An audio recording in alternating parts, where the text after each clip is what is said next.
మీకే క్లారిటీ లేదు, మీకే స్పష్టత లేదు. ఎవరి మీద మాట్లాడుతున్నారో తెలియదు, ఎవరిని మాట్లాడుతున్నారో తెలియదు.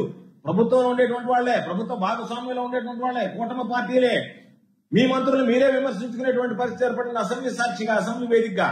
కాబట్టి ఎక్కడ కూడా గందరగోళం తప్ప, ఆత్మస్థుతి పరనింద తప్ప. ఈరోజు మేము ఎందుకు చెప్పాం, అయ్యా మాకు ప్రతిపక్ష హోదా కావాలన్నటువంటిది మీరు ఇస్తే వచ్చేటువంటిది కాదు, మీ వల్ల దాని వల్ల ఉపయోగం లేదు. జగన్మోహన్ రెడ్డి గారు ఏంటి అనేటువంటిది ప్రజలకు తెలుసు.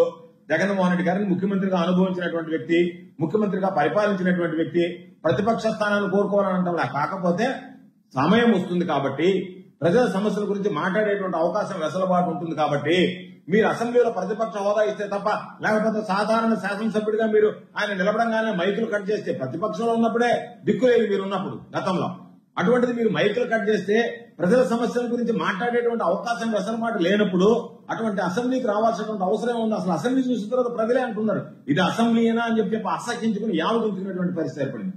కాబట్టి మీరు ఎక్కడికైనా మేము వస్తామన్నాం, మీరు రమ్మన్నారు, పిలిచారు, మరలా వచ్చి యూటర్న్ తీసుకుని మేము ప్రజల్లోకి రాలేము, ప్రజల ముందు మాట్లాడలేము, మీరు అసెంబ్లీ కంటే అసెంబ్లీలో మా గొంతులోకి మీరు వరకు మాట్లాడి మీ గడ వరకు వినిపించుకోవాలనేటువంటి దుర్మార్గమైనటువంటి ఆలోచన. కారణం ఏంటి, మీరు చేసింది ఏమి లేదు కాబట్టి, చెప్పుకోలేరు కాబట్టి ఈరోజు మీరు ఆ స్థాయికి దిగజారిపోయారు. మేము అందుకే అచ్చెన్నాయుడు విసిరినటువంటి సవాలుని మరింత లోతుగా చూసాం. మనం ఈయన చెప్పినటువంటి అన్ని విధాల మీద మనం మాట్లాడగలం అనేటువంటి నిర్ణయానికి వచ్చిన తర్వాత మేము మీకేం చెప్పాం, ఎప్పుడైనా సరే ప్రభుత్వం సిద్ధంగా ఉంది కాబట్టి సమయము, తేదీ, ఛానల్, వేదిక అన్ని మీరే ఖరారు చేయండి అని చెప్పాం. దాని మీద నేను ఆశిస్తున్నా అచ్చెన్నాయుడికి ధైర్యం ఉంటే మా సవాళ్ళని స్వీకరించి, నువ్వు ఇచ్చినటువంటి సవాల్, నువ్వు ముందుకు వచ్చావు, నువ్వు విసిరినటువంటి సవాల్, దానికి ప్రతి సవాల్ విసిరాం, దాన్ని స్వీకరించి నువ్వు ముందుకు వస్తే ప్రజల్లో ఏం జరిగింది, ఎవరేం చేశారు అనేటువంటి దానికి ఎవ్వరు అవసరంలో రైతులు ప్రజల సమక్షంలో చర్చిద్దాం. వాళ్లే ఎవరి ముఖం మీద కొడతారనేటువంటిది కూడా అర్థమయ్యేటువంటి పరిస్థితి ఏర్పడుతుంది. కాబట్టి ఈరోజు మీకు మాట్లాడేటువంటి హక్కు ఎక్కడుంది, రైతుల గురించి మాట్లాడేటువంటి హక్కు ఈ తెలుగుదేశం పార్టీకి, చంద్రబాబు నాయుడికి, అచ్చెన్నాయుడికి ఎక్కడ ఉంది అని చెప్పి పడుతున్నాను. దశాబ్దాల కాలంగా రైతులకు సంబంధించినటువంటి సమస్యలు పేరుకుపోతే పట్టించుకునేటువంటి నాదుడే కరువైతే, దీర్ఘకాలికంగా అపరిష్కృతంగా ఉన్నటువంటి వ్యవసాయ రంగం మీద కానీ, రైతుల సమస్యల మీద కానీ దృష్టి పెట్టినటువంటి వ్యక్తి మా నాయకుడు జగన్మోహన్ రెడ్డి గారు అని చెప్పి గర్వంగా చెప్పుకోగలిగేటువంటి పరిస్థితి.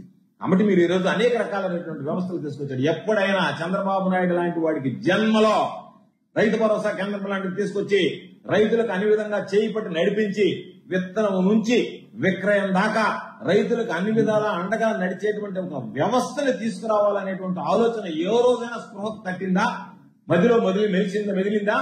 అటువంటిది జగన్మోహన్ రెడ్డి గారు తీసుకొచ్చినటువంటి దానిని గురించి ఈరోజు మేము చెప్పాం. ఆర్బీకేలు పెట్టాం, ఈ క్రాప్ సిస్టమ్ చేశాం, రైతులకు సంబంధించినటువంటి నష్టపోతేటువంటి తుఫాను పంట కాలంలో ఇన్పుట్ సబ్సిడీ అనేటువంటిది ఆ సీజన్ ముగిసే లోపల ఇచ్చాం.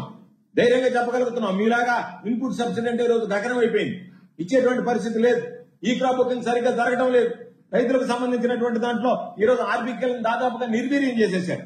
కాబట్టి వీటన్నింటినీ కూడా జగన్మోహన్ రెడ్డి గారు రైతులకు అండగా నిలవాల్సినటువంటి ఉద్దేశంతో తీసుకొచ్చినటువంటి కార్యక్రమాలన్నింటినీ కూడా జగన్మోహన్ రెడ్డి గారికి ఎక్కడ మంచి పేరు వస్తుందోనని ఒక పథకం ప్రకారం మీరు వాటిని పూర్తిగా నిర్వీర్యం చేసినటువంటి పరిస్థితి. ఇప్పుడు మేము చెప్పాం, గతంలో లక్షల మంది ఉన్నారు, మిగతా రైతుల సంగతి ఏంటి? మీరు అసలు ఏమాత్రం సిగ్గు ఎగ్గు లేకుండా మాట్లాడుతున్నారంటే, అసలు మానవత్వాన్ని మరిచిపోయి మాట్లాడుతున్నారంటే, ఇంతకన్నా దారుణమైనటువంటి పరిస్థితులు.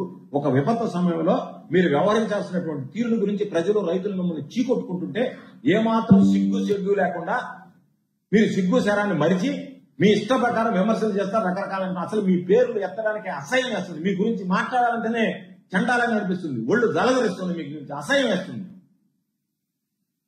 ఈరోజు మీరు చంద్రబాబు నాయుడు గొప్ప చెప్తున్నాడు, బాగానే ఉంది. రైతులకు ఇచ్చినటువంటి పరిహారం గురించి ఏమి ఇస్తామనేటువంటి దాని మీద ఎందుకు మాట్లాడలేదు, ఏమి ఇస్తాననేటువంటి దాని మీద ఎందుకు ప్రకటన చేయడం లేదు? మీరు ఈరోజు మాట్లాడండి. పత్తి పంట నష్టపోయింది, రైతులు బాధపడుతున్నారు, పత్తి పంటకు జరిగినటువంటి నష్టాన్ని గురించి ఎందుకు మీరు మాట్లాడటం లేదు? వేరుశనగ రైతులు నష్టపోయారు, బాధపడుతున్నారు, వేరుశనగ పంట నష్టాన్ని గురించి ఎందుకు చంద్రబాబు నాయుడు మాట్లాడటం లేదు? ఏ పంటల గురించి నష్టపోయినటువంటి పంటల గురించి చంద్రబాబు నాయుడు మాట్లాడకుండా అంతా బాగుంది, మేము కష్టపడ్డాము, మేము పనిచేసామని కాదు కదా, ఏదో ముక్తాయింపించి వెళ్లడం కాదు కదా. ఏ పంట, ఏ రైతులు నష్టపోయారో, ఏ వర్గానికి నష్టం వాటిల్లింది, దానికి సంబంధించి ఏం చర్యలు తీసుకున్నామో. ఈ రోజు తుఫాను వెలిసి 4 రోజులు అవుతున్నా కనీసం దాని గురించి పట్టించుకోకుండా, దాని గురించి మాట్లాడుకోకుండా మేమేదో రైతులకు అండగా నిలవాలనేటువంటి ఆలోచన చేస్తే దాన్ని మీరు విమర్శించేటువంటి విధంగా మాట్లాడడం సరైనటువంటి పద్ధతి కాదు. ఈ రోజు నేను మాట్లాడారు, అసలు మీరు చేసేటువంటి ప్రభుత్వమేనా? దీన్ని గవర్నెన్స్ అంటారా? నిన్న మాట్లాడాడు ఎవరు? అచ్చెన్నాయుడు మాట్లాడాడు. అచ్చెన్నాయుడు మాట్లాడినటువంటి వాటికి కూడా కొన్నిటికి సమాధానం చెప్పాల్సినటువంటి అవసరం ఉంది కాబట్టి చెప్తున్నాం. ఏమన్నాడు? ఒక ట్వీట్ పెట్టాడు. నిన్న మీడియాతో కూడా మాట్లాడాడు. మిర్చి 11,771 రూపాయల కన్నా కొనుగోలు చేస్తామని ప్రకటించారు. మీరు చెప్పిందే, మీరు చెప్పినటువంటి దాని ప్రకారమే 11,771 రూపాయలు కొనుగోలు చేస్తామని చెప్పి ఎందుకు మీరు కొనలేదయ్యా రైతుల దగ్గర అని అడిగితే మీరు చెప్పినటువంటి సమాధానం ఏంటి? ఏందయ్యా 11,780 కొంటమంటారా? బయట 14,000 15,000. అసలు నీకు నోరు ఎక్కువచ్చింది. 14,000 15,000 రూపాయలు అమ్మాయా? మిర్చి అమ్మిందా 14,000 15,000 రూపాయలు? నువ్వు 11,780 రూపాయలు కొంటానని ఎప్పుడు చెప్పావు? పాప రైతులు 7,000 నుంచి 8,000 మహా అంటే 9,000కు మించి అమ్మకపోతే రైతులు వాళ్ళ గోడు వెళ్ళబోచుకుంటే 11,780 రూపాయలు కొంటానని చెప్పి ఈరోజు టాప్ క్వాలిటీ ఉండేటువంటిది కూడా 14,000 15,000 కూడా అమ్ముడు బాలేదు. మామూలు వెరైటీ 8,000 కూడా రాకపోతే దాని గురించి మీరు మాట్లాడకుండా రైతులకు సంబంధించినటువంటి దానిలో ఈ రోజు ఏదో మేము మాట్లాడుతున్నాము అని చెప్పనే దానికి మేము 11,780 కొన్నాం, కానీ మార్కెట్ లో 15,000 రూపాయలు వచ్చేసింది కాబట్టి దాని గురించి మేము పట్టించుకోలేదు అన్నట్టుగా మీరు మాట్లాడడం అనేటువంటిది. ఈ మాట మీరు మా దగ్గర మాట్లాడడం కాదు, రైతుల దగ్గర పోయి మాట్లాడండి. మేమేమో 11,780 కొంటానన్నా, మీరు 15,000కు అమ్ముకున్నారు కాబట్టి మేము కొనలేదనేటువంటి మాట చెప్తే రైతులు మిమ్మల్ని దేనితో కొడతారో అర్థమవుతుంది. మీరు ఇదే మాట 11,781 రూపాయలకు మేము కొనాలనుకున్నాము, కానీ 15,000 రూపాయలు మిర్చి అమ్మింది కాబట్టి మేము కొనలేదనేటువంటి మాట ధైర్యం ఉంటే ఈ అచ్చెన్నాయుడు పోతాడా, చంద్రబాబు నాయుడు పోతాడా, ఇంకొకటి పోతాడా పోయి రైతుల దగ్గర చెప్తే రైతులు మిమ్మల్ని దేనితో కొడతారనేటువంటి దాని మీద మీకే అర్థమైపోతుంది అసలు మీరు చేసినటువంటి పొరపాటు ఏంది, తప్పు ఏంది అనేటువంటిది. కాబట్టి టాప్ క్వాలిటీయే 12,000 13,000 అమ్మకపోతే నువ్వు సాధారణ వెరైటీ 8,000 నుంచి 9,000 రూపాయలు 7,000 8,000 మహా అంటే 9,000 రూపాయలు అమ్మితే మీరు సిగ్గు ఎగ్గు లేకుండా రైతుల దగ్గర కొనకుండా 11,780 రూపాయలు ప్రకటించాము, అంతకన్నా ఎక్కువ పోయిన ఒక మాటతో గాలి మాటలు మాట్లాడి గాలి కబుర్లు చెప్పి ఈ రోజు మీరు దానికి సంబంధించి తప్పించుకునేటువంటి పరిస్థితి చేస్తున్నారు తప్ప రైతులను ఆదుకున్నటువంటి దాఖలాలు లేవు. ఈ రోజు నేను అడుగుతున్నా, ఎక్కడున్నావు నువ్వు? గుంటూరు మిర్చి ఆడికి 20 కిలోమీటర్ల దూరంలో ఉన్నాడు వ్యవసాయ శాఖ మంత్రి. ప్రతిపక్ష నాయకుడుగా జగన్మోహన్ రెడ్డి గారు వెళ్లి రైతుల సమస్యలను అడిగాడు, తెలుసుకున్నాడు, రైతులకు అండగా నిలిచాడు, రైతుల పట్ల పోరాటం చేశాడు. కానీ కనీసం అక్కడికి వెళితే మీ ముఖం చూపించలేక మిమ్మల్ని అక్కడ రైతు తరిమి తరిమి తరిమి తరిమి శ్రీకాకుళం జిల్లా దాకా కొడతారని చెప్పి భయపడి కనీసం నువ్వు పక్కన ఉన్నటువంటి మిర్చి ఆడికి వెళ్లి ఆ రోజు ఉన్నటువంటి మిర్చి రైతుల సమస్యలు తెలుసుకోవడానికి భయపడ్డావు, వెళ్ళలేకపోయావు, వెళ్ళడానికి నీకు మనసు రాలేదు.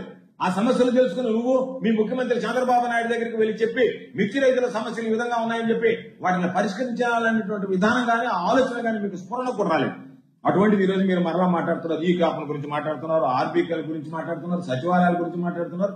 ఇవన్నీ రాజకీయ షోలు అని చెప్పి మాట్లాడారు. ఈ క్రాప్ కానీ ఆర్బీకేలు కానీ సచివాలయాలు కానీ మీరు ఈ రోజు నేను అడుగుతున్నా, ఆర్బీకే లేకపోతే విలేజ్ అగ్రికల్చర్ అసిస్టెంట్ లేకపోతే ఈరోజు కనీసం మీకు గ్రామాలలో ఎవరన్నా పాపం వ్యవసాయం గురించి కానీ రైతుల గురించి కానీ సూచన కానీ సలహా కానీ లేదా ఏదైనా సమస్య గురించి పరిష్కారం కానీ ఏదైనా వివరణ కానీ ఏదైనా ఇచ్చేటువంటి వాళ్ళు ఉండేవాళ్ళ? సచివాలయాలు అనేటువంటివి లేకపోతే, సచివాలయ ఉద్యోగులు లేకపోతే ఈ రోజు ఉన్నటువంటి పరిస్థితుల్లో మన జరిగినటువంటి తుఫాన్ నేపథ్యంలో మొత్తం కుప్పకూలిపోయినటువంటి పరిస్థితి ఉండేది వ్యవస్థ అంతా.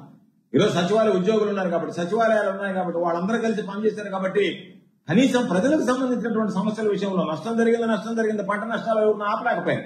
కానీ ప్రజలకు సంబంధించినటువంటి సమస్యలు పరిష్కరించడానికి వాళ్ళందరూ నువ్వే ఏ నోటితో మాట్లాడావు? ఇవన్నీ షోలు అని చెప్పి మాట్లాడావు.